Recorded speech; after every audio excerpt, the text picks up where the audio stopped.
Baik, selamat malam Bapak Ibu, saudara-saudari yang dikasihi Tuhan Yesus. Selamat malam. Shalom. Malam, Pak Effendi. Shalom.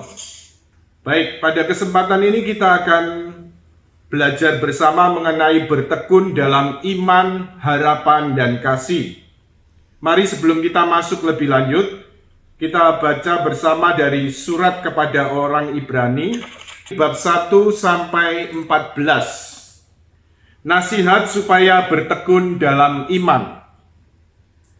Karena kita mempunyai banyak saksi bagaikan awan yang mengelilingi kita, marilah kita menanggalkan semua beban dan dosa yang begitu merintangi kita, dan berlomba dengan tekun dalam perlombaan yang diwajibkan bagi kita.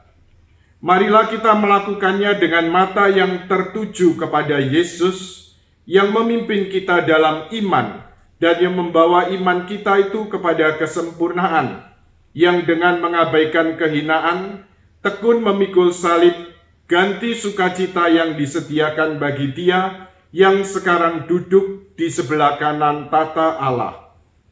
Ingatlah selalu akan Dia yang tekun menanggung bantahan yang sehebat itu terhadap dirinya dari pihak orang-orang berdosa, supaya jangan kamu menjadi lemah dan putus asa.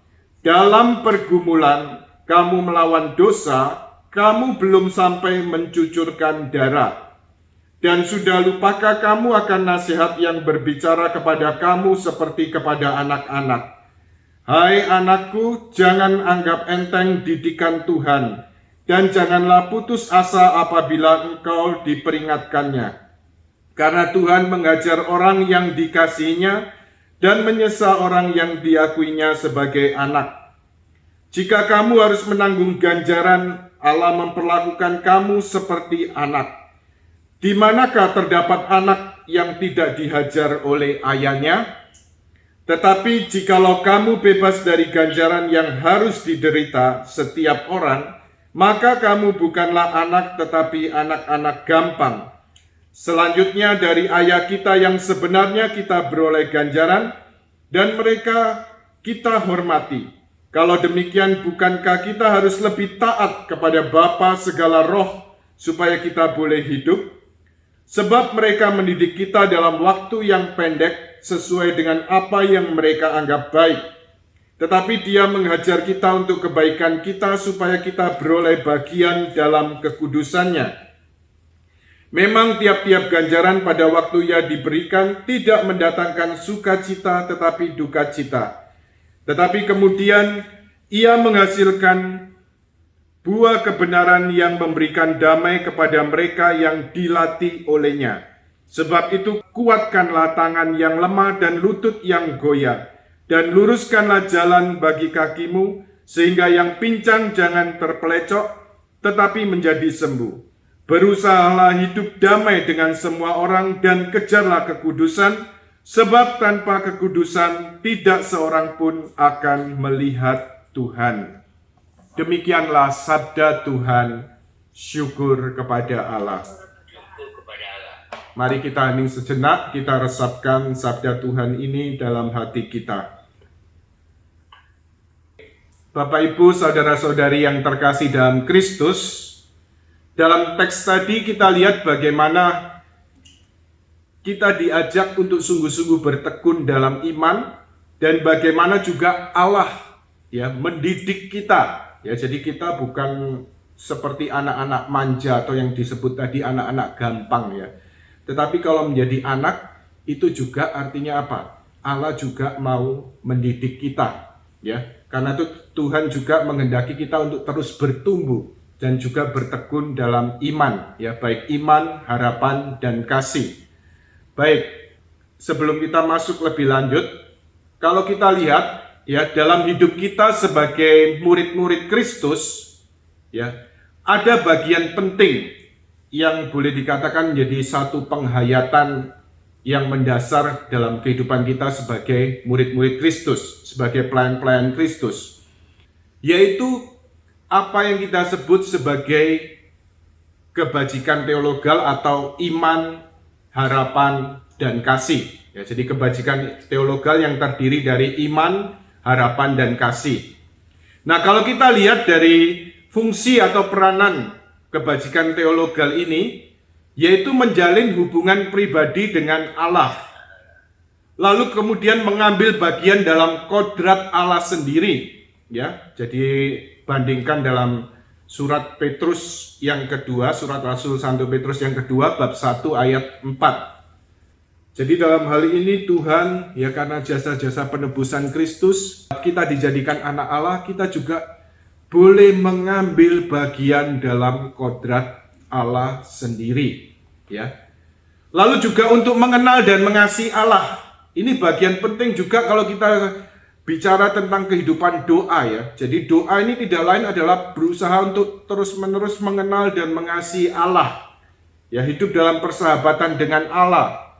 Nah, kita membutuhkan kemampuan yang baru, yaitu untuk menjalin hubungan pribadi dengan Allah, untuk mengambil bagian dalam kodrat ilahi, untuk mengenal dan mengasihi Allah. Kita membutuhkan kemampuan baru yang kemudian disebut kebajikan teologal.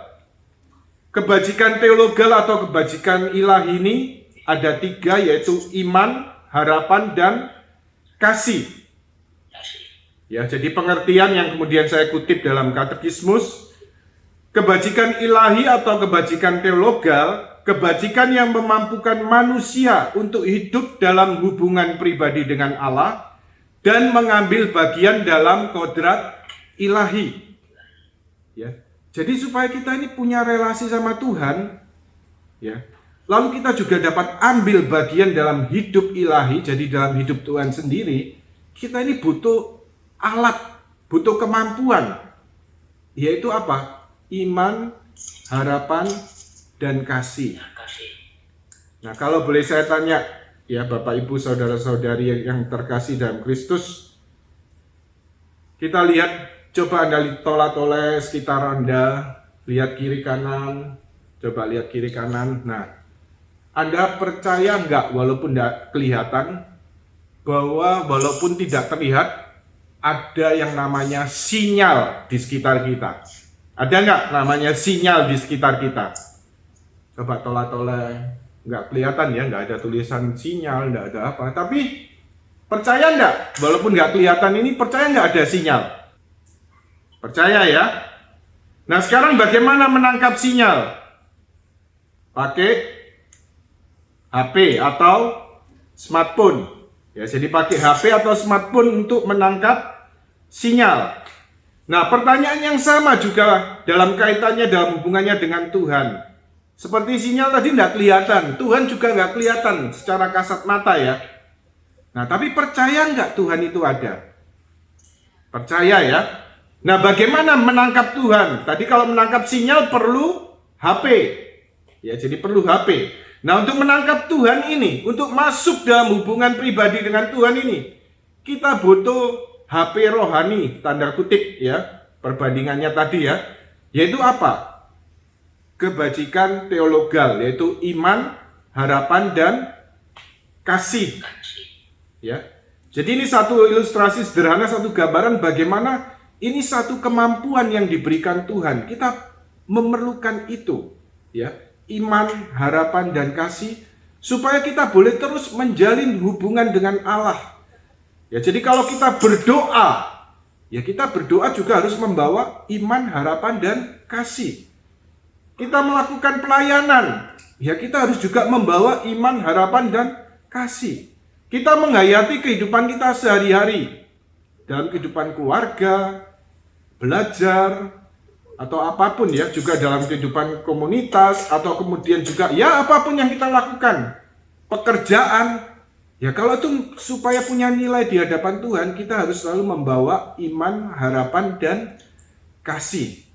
Jadi kebajikan iman, harapan, dan kasih ini memampukan kita untuk menjalin hubungan pribadi dengan Allah dan mengambil bagian dalam kodrat ilahi. Sekarang kita lihat satu demi satu pengertian dari iman, harapan, dan kasih. Ya, jadi iman. Jadi mempunyai peranan untuk mengenal Allah. Ya, secara sederhana kalau boleh saya tanya, untuk mempertajam kata mengenal Allah ini ya. Kalau boleh saya tanya teman-teman atau Bapak Ibu Saudara-saudari, Anda tahu siapa paus kita? Paus Fransiskus ya. Sekarang saya tanya, Anda kenal Paus Fransiskus? Pernah salaman? Pernah kenalan? Pernah tukar-menukar WA? Pernah ngopi bareng di Taman Vatikan? Mimpi kali, ya? Jadi tidak pernah ya. Nah, tapi kita tahu paus kita, tapi kita tidak kenal secara pribadi. Pertanyaan yang sama juga dalam hubungan dengan Tuhan. Siapa yang tahu Tuhan Yesus? Siapa yang tahu Allah Tritunggal Maha Kudus? Ya kita semua tahu ya. Dari pelajaran agama dan sebagainya. Nah tapi persoalannya, apakah kita mengenal Yesus? Apakah kita mengenal Allah Tritunggal Maha Kudus secara pribadi? Bapa, Putra, dan Roh Kudus. Nah untuk mengenal Allah Tritunggal Maha Kudus ini, untuk mengenal Allah, kita membutuhkan iman. Ya, jadi iman. Mari kita baca bersama pengertian dari kebajikan iman ini. Iman yaitu kebajikan ilahi yang olehnya kita percaya kepada Allah dan segala sesuatu yang telah Ia wahyukan dan yang disampaikan Gereja Kudus kepada kita supaya dipercaya. Bandingkan dari Katekismus Gereja Katolik 1814. Jadi kalau kita bicara tentang iman, pertama-tama yang kemudian disebut iman primer, kita percaya kepada Allah sebagai pribadi. Ya, jadi kita kalau mendekati Allah, kita percaya pada Allah, pertama-tama adalah Allah sebagai pribadi. Pribadinya dulu. Ya, jadi kita percaya, kita menyerahkan diri kepada Allah sebagai pribadi karena Dia mengasihi kita dan sebagainya. Lalu mengalir dari iman primer ini yaitu iman sekunder. Karena kita percaya pada pribadinya, ya jadi percaya kepada Allah, pribadi Allah ini, kita juga percaya semua yang diomongkan Tuhan, semua yang dikatakan Tuhan, semua yang diwahyukan Tuhan, baik dalam kitab suci maupun juga melalui gereja, ya jadi melalui ajaran gereja. Ini perbandingannya seperti ini ya. Jadi kalau kita percaya pada orang, ya, jadi percaya pada orang, benar-benar percaya banget ya pada pribadinya. Maka kalau kita sungguh-sungguh percaya pada dia, kita juga akan percaya pada omongannya, ya kata-katanya. Ya ini sebagai gambarannya ya. Jadi iman ini pertama-tama percaya kepada Allah sebagai pribadi, lalu mengalir dari situ kita juga percaya semua yang diwahyukan Allah, baik dalam kitab suci dan juga apa yang disampaikan Gereja Kudus yang melalui ajaran gereja dan sebagainya. Ini mengenai iman. Lalu mengenai pengharapan. Ya, jadi pengharapan atau kasih dulu ya supaya lebih jelas. Jadi kalau kita bicara tentang kasih, kebajikan ilahi atau kebajikan teologal yang dengannya kita mengasihi Allah di atas segala-galanya demi dirinya sendiri. Dan karena kasih kepada Allah, kita mengasihi sesama seperti mengasihi diri kita sendiri.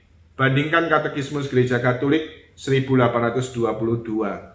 Kalau kita lihat dari pengertian tentang kebajikan kasih ini, maka kasih ini adalah kebajikan yang berpusat kepada Allah. Yang pertama apa? Mengasihi Allah di atas segala-galanya demi dirinya sendiri.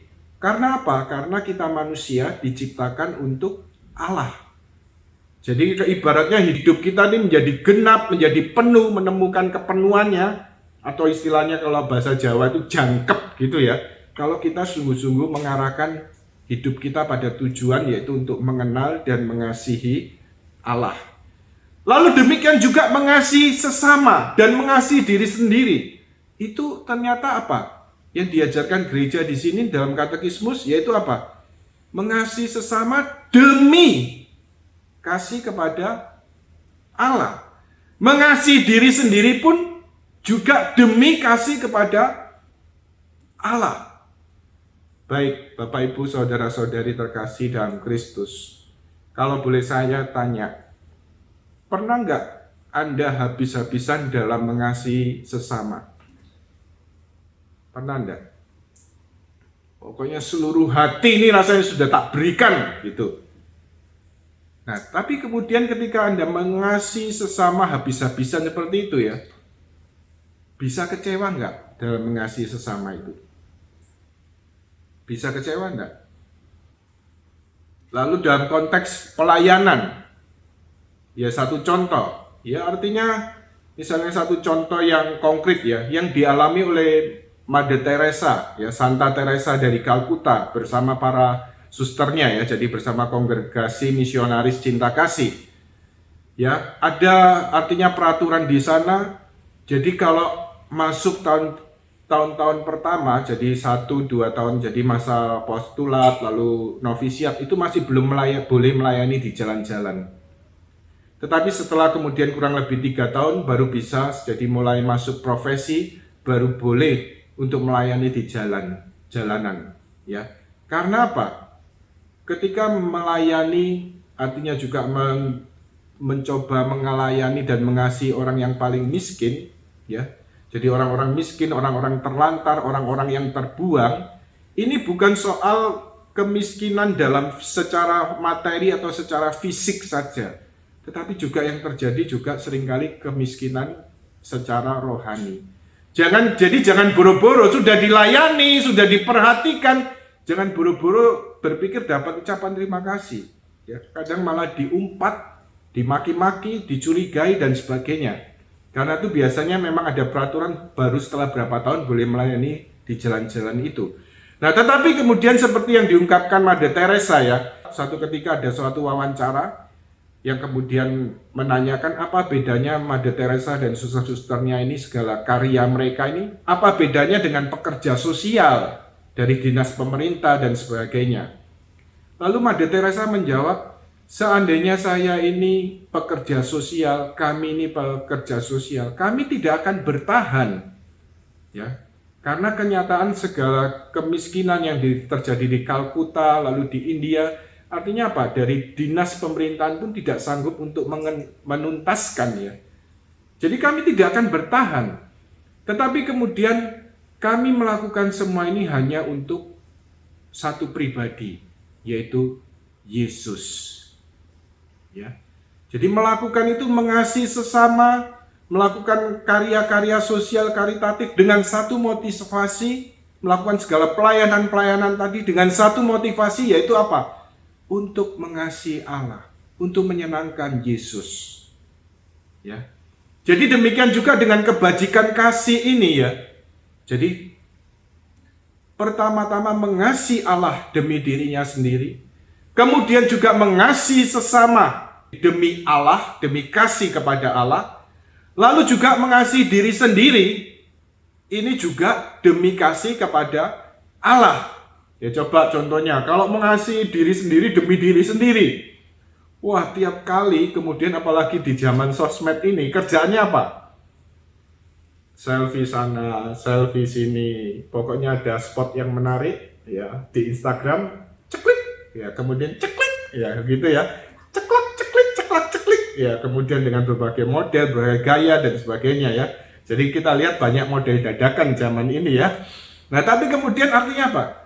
Ya saya lihat juga ada sharing-sharing, kalau mungkin Anda juga pernah baca, bahkan orang-orang yang sampai dalam puncaknya sebagai Instagram, apa itu istilahnya ya, yang artinya dalam Instagram sampai kemudian benar-benar dalam posisi puncak dan sebagainya, tapi mereka akhirnya jenuh ya, karena hidup dalam kepalsuan ya. Jadi bisa orang hanya berfokus pada diri sendiri. Demikian juga dalam hal ini sebenarnya kalau kita mengasihi diri sendiri ya, maka fokusnya bukan diri kita sendiri, tetapi fokusnya adalah demi kasih kepada Allah.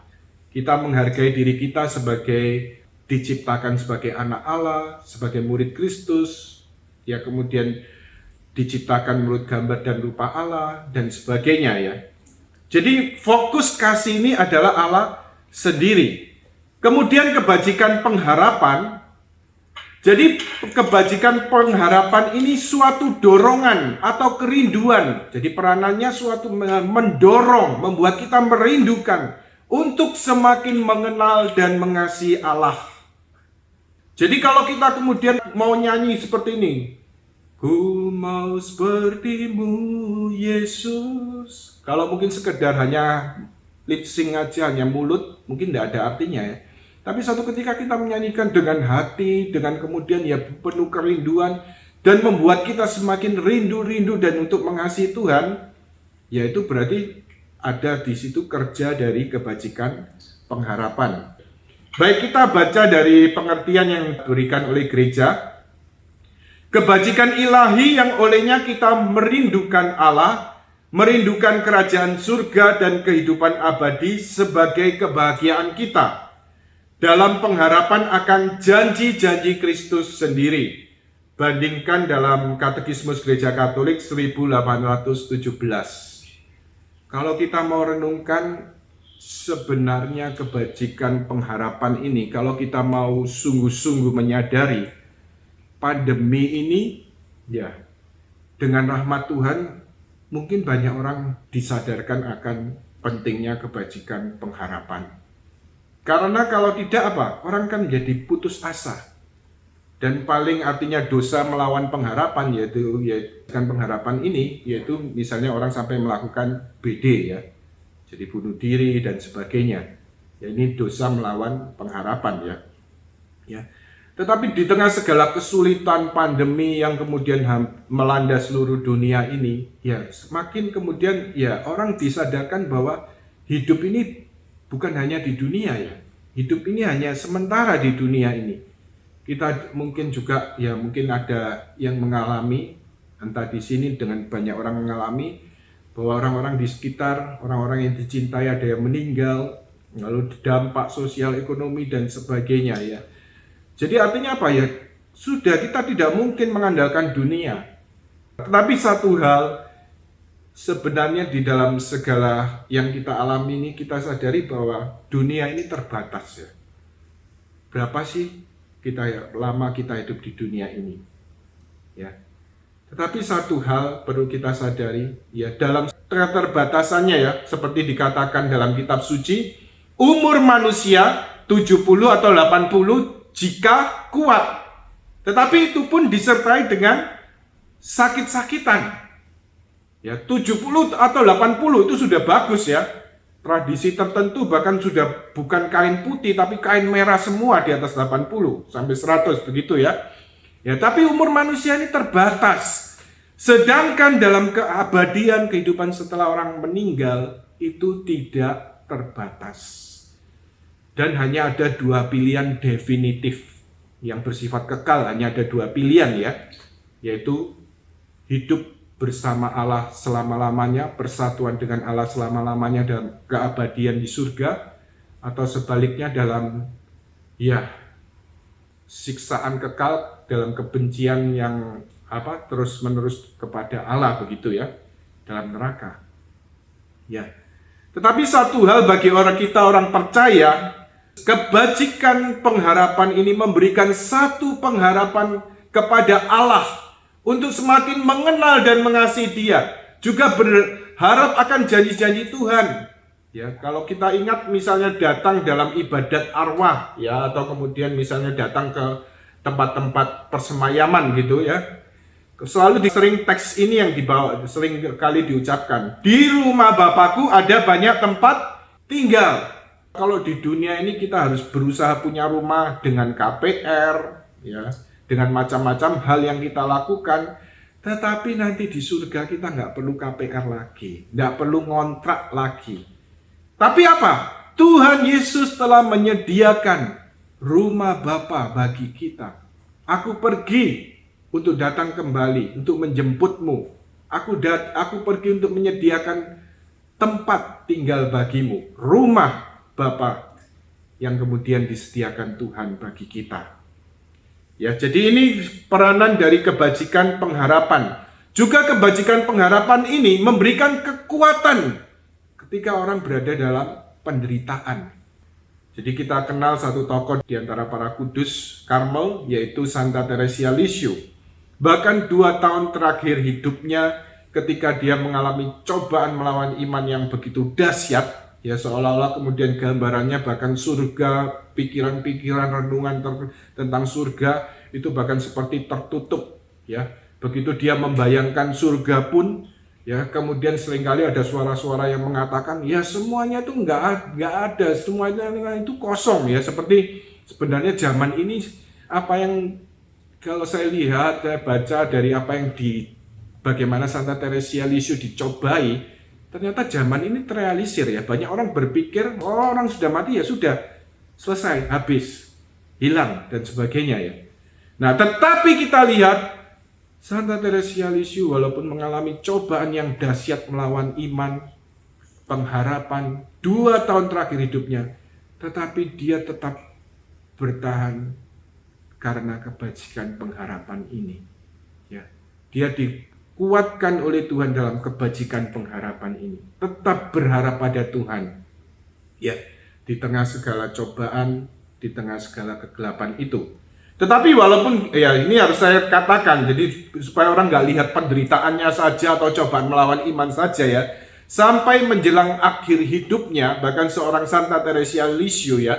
Jadi ibaratnya yang membuat heran saudari-saudarinya, mereka heran karena apa? Ya mereka juga novis-novisnya yang mengerti jiwa Teresia. Ini seorang kudus, ya, Suster Teresia ini. Tetapi mengapa dia mengalami saat-saat sakrat maut dalam ketakutan yang dahsyat, ya seperti seorang penjahat besar.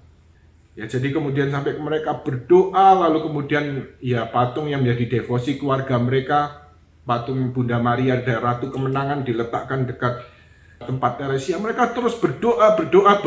Ya, ini satu teladan sebenarnya apa? Sangat penting mendoakan orang dalam sakrat maut, ya. Jadi mereka terus berdoa. Tetapi kemudian di tengah siksaan sakrat maut yang begitu dahsyat, ketakutan yang dahsyat itu, tetapi pada saat-saat terakhir, ketika menjelang Santa Teresia menghembuskan nafas terakhir, ada satu kalimat yang akhirnya boleh dikatakan faal terakhir di bumi, tetapi merupakan membuka faal selama-lamanya, ucapan selama-lamanya untuk menuju surga. Satu kalimat ini, Allahku, oh Allahku, aku mengasihi Engkau. Kata-kata terakhir Santa Teresia Lisieux ini justru mengungkapkan di tengah segala kedahsyatan cobaan melawan iman, harapan, dan kasih, ya. Lalu kemudian pada saat-saat terakhir sebelum menghembuskan nafas, Santa Teresia mengucapkan ini, Allahku, oh Allahku, aku mengasihimu. Ya, baik, iman, harapan, dan kasih kita sudah bahas bersama tadi. Sekarang bertumbuh dalam iman, harapan, dan kasih. Bagi Anda juga yang mulai pelayanan, berbagai pelayanan, tetapi jangan lupa, kita perlu mempraktekkan dan menghayati iman, harapan, dan kasih ini dalam seluruh hidup kita. Bukan hanya dalam hidup doa atau dalam pelayanan, bukan, ya. Tetapi dalam seluruh kehidupan kita, menghayati hidup sehari-hari, termasuk doa, pelayanan, lalu pada saat-saat kita mengalami penderitaan dan salib kehidupan, kita perlu menghayati semuanya dalam iman, harapan, dan kasih. Nah, pada permulaan, kebajikan-kebajikan ini masih kecil dan lemah, ya. Ibaratnya ketika kita menerima sakramen baptis, ya ini diberikan Tuhan kemampuan ini, tetapi masih berupa benih. Dalam hal ini harus ditumbuh kembangkan. Bagaimana mengembangkan, bagaimana bertumbuh dalam iman, harapan, dan kasih, kita juga perlu latihan.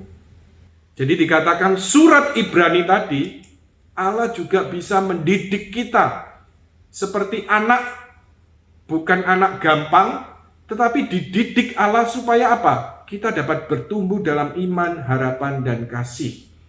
Jadi kita melatihnya bagaimana? Membiasakan diri untuk hidup dalam iman, harapan, dan kasih.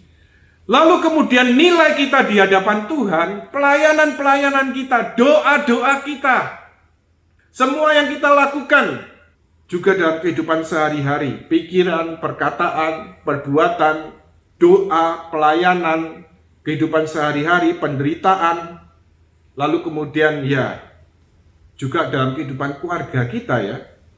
Jadi banyak sekali loh sebenarnya sarana untuk bertumbuh dalam iman, harapan, dan kasih. Contoh nggak usah jauh-jauh, mulai dari kehidupan kita menghayati kehidupan keluarga sebagai pasangan antara suami istri, lalu dengan anak-anak, lalu mungkin juga dengan mertua, dengan menantu, atau kemudian dengan ya saudara sepupu, atau ya pokoknya keluarga kita, atau yang kita jumpai sehari-hari. Di sini juga ada banyak sekali sarana, banyak sekali dapat kita jumpai, supaya kita dapat melatihnya, supaya kita dapat menghayati hidup dalam iman, harapan, dan kasih.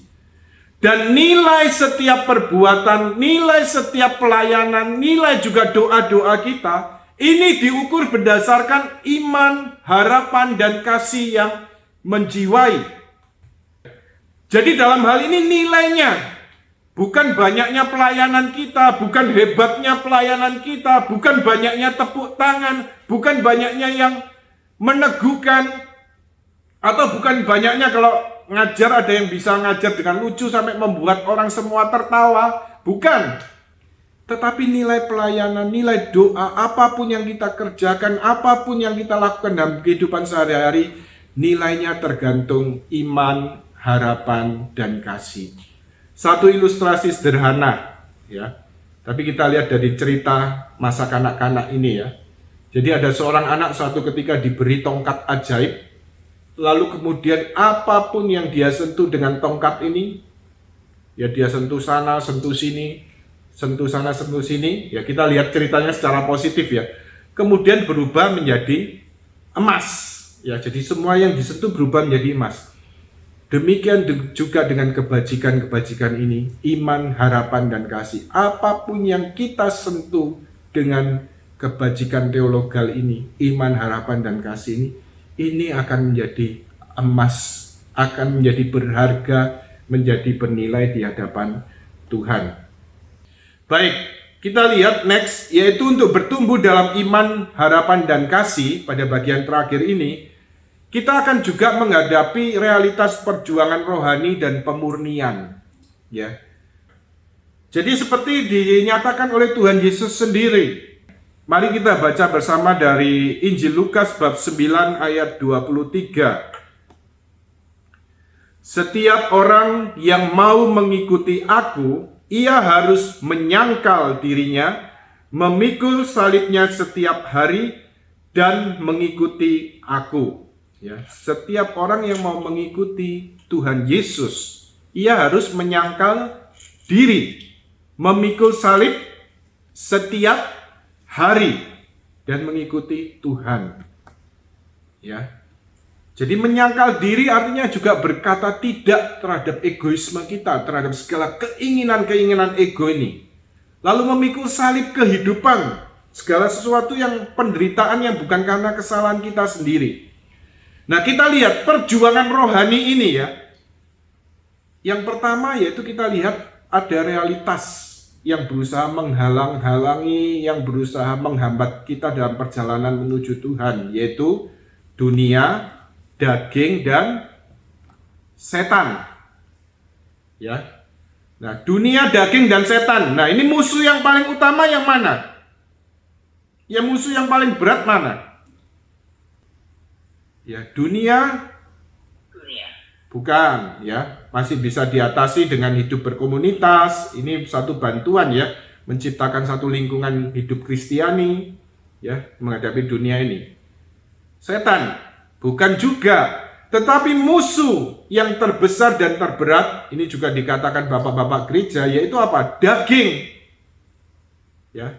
Karena itu kita juga mengenal ada retret mengatasi kelemahan, yang kemudian kita kenal sebagai kelemahan-kelemahan 7 dosa pokok, ya, bong, kibul, geli, mama. Ya, segala keinginan-keinginan daging, keinginan-keinginan yang tidak teratur, bahkan yang kemudian yang terdalam egoisme, cinta diri yang negatif. Ini yang kemudian yang selalu berusaha dengan berbagai cara, tiga ini, dunia, daging, dan setan akan bekerja sama untuk menghalangi kita dalam perjalanan menuju Tuhan. Nah, tetapi kemudian perjuangan rohani ini kalau kita hanya berpikir misalnya tentang mengatasi kelemahan, ya tentang 7 dosa pokok, ya itu penting sebagai pengetahuan ya. Tetapi kalau kita dalam prakteknya jangan hanya bersibuk dengan kelemahan, tetapi kita perlu apa? Perjuangan rohani ini berpusat pada Allah sendiri, yaitu dengan apa? Bertekun dalam iman, harapan, dan kasih. Bagaimana kita berjuang untuk terus-menerus percaya pada Allah, percaya pada gereja kudusnya, berjuang untuk terus berharap kepada Allah, bahkan di tengah segala keputusasaan, di tengah segala penderitaan, tetap berharap pada Allah. Lalu mengasihi, bahkan mungkin mengalami ketidakadilan, mengalami luka-luka batin dalam hubungan dengan sesama, ya kita terus berusaha mengasihi. Mengasihi Allah ketika menghadapi tawaran dan pilihan-pilihan, kita terus berusaha mengasihi. Ini adalah satu perjuangan yang terus-menerus, yaitu berusaha bertekun dalam iman, harapan, dan kasih. Dan gambaran dalam surat Ibrani tadi, ada saksi-saksi iman yang mendukung kita, para kudus di surga yang mendukung, mendoakan kita. Lalu kemudian artinya apa? Secara konkret perjuangan itu, kalau kita lihat mengenai ketekunan ini, ya kita belum sampai menumpahkan darah seperti Tuhan Yesus sendiri, seperti para martir sendiri.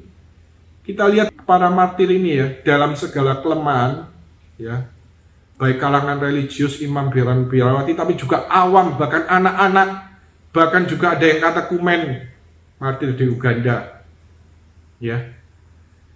Martir-martir Jepang ada yang juga anak-anak, tapi mereka bisa bertahan sampai akhir karena kekuatan dari Tuhan. Dan satu ciri dari para martir ini artinya apa? Kasih yang agape. Walaupun disiksa sedemikian rupa, dianiaya sedemikian rupa, satu cirinya apa? Mereka tetap mengasihi dan mengampuni. Ada yang suka drama Korea? Ya, tetapi settingannya kan juga film drama Korea seringkali juga gereja ya. Ada gereja Katolik atau mungkin gereja-gereja lain. Ya. Kekristenan cukup berkembang di Korea karena apa? Darah para martir juga dicurahkan di sana. Ya, Santo Andreas Kim Taegon, lalu kemudian Paulus Chong Hasang, dan juga martir-martir lainnya. Mereka juga ada religius, ada juga awam.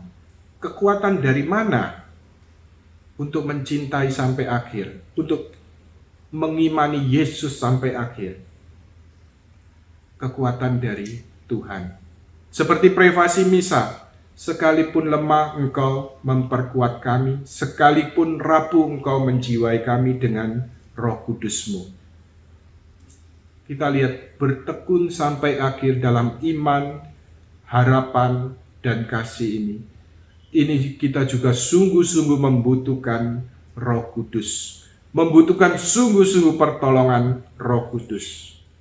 Saya nyanyikan bait dari Veni Creator ini untuk menyadari bahwa untuk mengenal dan percaya pada Tuhan sampai akhir, kita juga membutuhkan Roh Kudus. Buatlah kami mengenal dan mengimani terus Bapa dan Putra yang tunggal, dan Engkau Roh keduanya. Untuk mengenal Allah Tritunggal Maha Kudus, untuk mengimani Allah Tritunggal Maha Kudus sampai akhir, kita membutuhkan Roh Kudus. Kita bergantung kepada Roh Kudus. Mari kita baca bersama-sama apa yang diajarkan gereja melalui Katekismus Gereja Katolik 2015 sebagai penutup. Jalan menuju kesempurnaan melewati salib. Tidak ada kekudusan tanpa pengorbanan diri dan perjuangan rohani. Bandingkan 2 Timotius bab 4 ayat 5. Kemajuan rohani menuntut askese dan penyangkalan diri yang tahap demi tahap menghantar kita untuk hidup dalam damai dan dalam kegembiraan sabda bahagia. Bertekun dalam iman, harapan, dan kasih. Pada akhirnya, seperti yang dinyatakan surat orang Ibrani tadi, bab 12 ayat 14, berusahalah hidup damai dengan semua orang dan kejarlah kekudusan, sebab tanpa kekudusan tidak seorang pun akan melihat Tuhan. Kita dipanggil menjadi kudus supaya kita pada akhir hidup kita boleh melihat Tuhan yang kita rindukan dan kita cintai.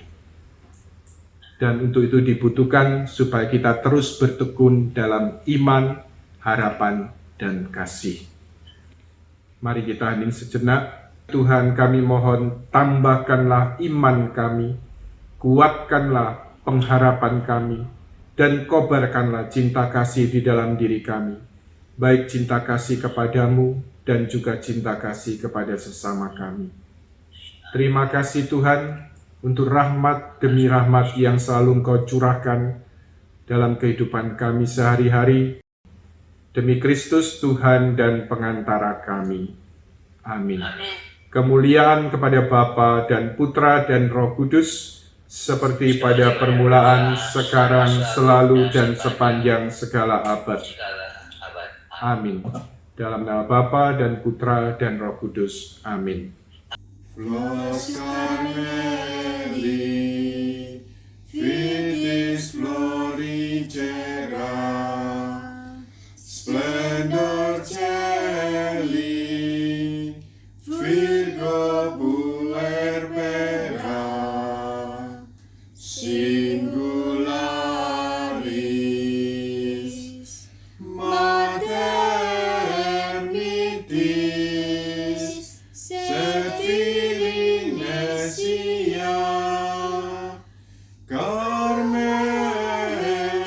Carmelitis, Esto propicia,